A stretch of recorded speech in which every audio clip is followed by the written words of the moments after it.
Que la grâce de Jésus notre Seigneur, l'amour de Dieu le Père et la communion de l'Esprit Saint soient toujours avec vous. Bien-aimés dans le Christ, en ce 31e dimanche du temps ordinaire de l'année B, la part de l'Évangile nous invite de méditer sur ce qu'on appelle le schéma Israël, les credos des Juifs. Écoute Israël, le Seigneur notre Dieu est l'unique Seigneur. Tu aimeras le Seigneur ton Dieu de tout ton cœur, de toute ton âme, de tout ton esprit et de toute ta force.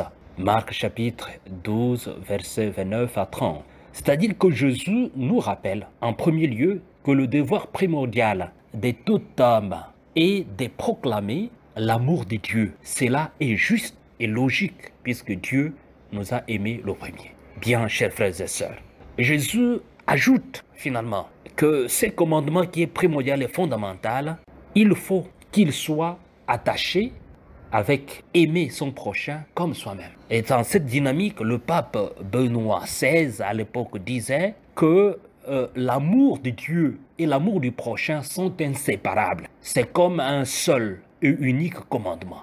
Tous deux viennent de l'amour qui vient de Dieu et qui nous a aimés le premier. Bien, chers frères et sœurs, vivre pour nous, c'est justement nous insérer dans l'amour de Dieu. Vivre pour nous, c'est aimer. L'amour, voilà un mot, et pas seulement un mot qui intéresse tout le monde. L'amour met en mouvement tous les êtres humains. Bien, chers frères et sœurs, l'amour est vital. Il n'est pas possible de vivre sans amour, sans aimer et être aimé. Mais que veut dire aimer? Quand je dis que j'aime ou que je suis aimé, comment le vérifier? Comment s'assurer que je ne suis pas dans l'illusion? Dans cette série de réflexions, de méditations, Saint Paul peut bien nous aider avec son hymne à l'amour. La première lettre de Saint Paul apôtre aux Corinthiens, chapitre 13e, Paul donne une définition de l'amour et qu'il est bon de le lire ou de le relire. Bien, chers frères et sœurs, ce texte mérite de définir le réel de l'amour selon Dieu.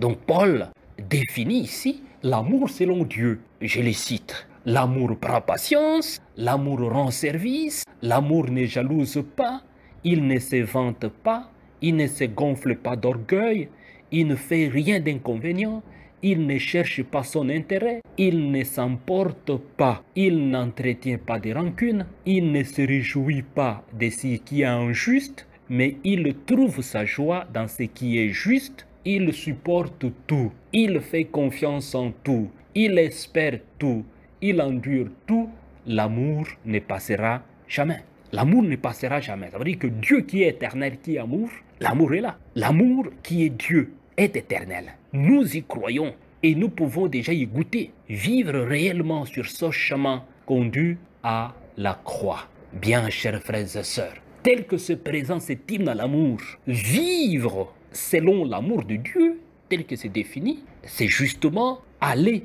sur le chemin de la croix. Parce que tous ceux qui ne veulent pas vivre de cet amour chercheront à vous mettre dos au mur, chercheront à vous empêcher de vivre de cette dynamique. Mais quand on croit et quand on s'insère dans ces vécus de l'amour de Dieu et de l'amour du prochain, le Seigneur Dieu lui-même nous délivre de la peur. Le Seigneur Dieu lui-même nous délivre de la haine, il nous délivre de la trahison, il nous délivre de la mort. Il nous délivre de tout ce qui empêche cet amour de se déployer librement. L'amour de Dieu nous conduit à la liberté dans notre vécu. C'est cette parole de Dieu que nous recevons dans la foi, que nous devons continuer à méditer. Vivre par amour, faire toutes choses par amour, c'est vivre toute activité comme sa propre vocation, parce qu'on y voit Dieu dans cette activité. Quand nous faisons notre travail, que nous le fassions par amour. Quand nous ouvrons notre parole pour s'adresser aux autres, que ce soit par amour. Sortons des paroles blessantes et inutiles.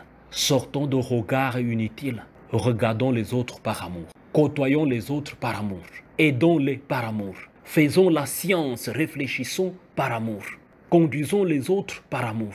Toute activité doit être par amour. C'est à quoi la parole de Dieu de ce dimanche nous invite, chers frères et sœurs. Lèvons-nous et marchons dans cette dynamique. Jésus ne répond pas que c'est le plus grand des commandements, mais Jésus répond pour dire voici les primordiales, voici les fondamentales pour la vie de l'homme, créé à l'image de Dieu.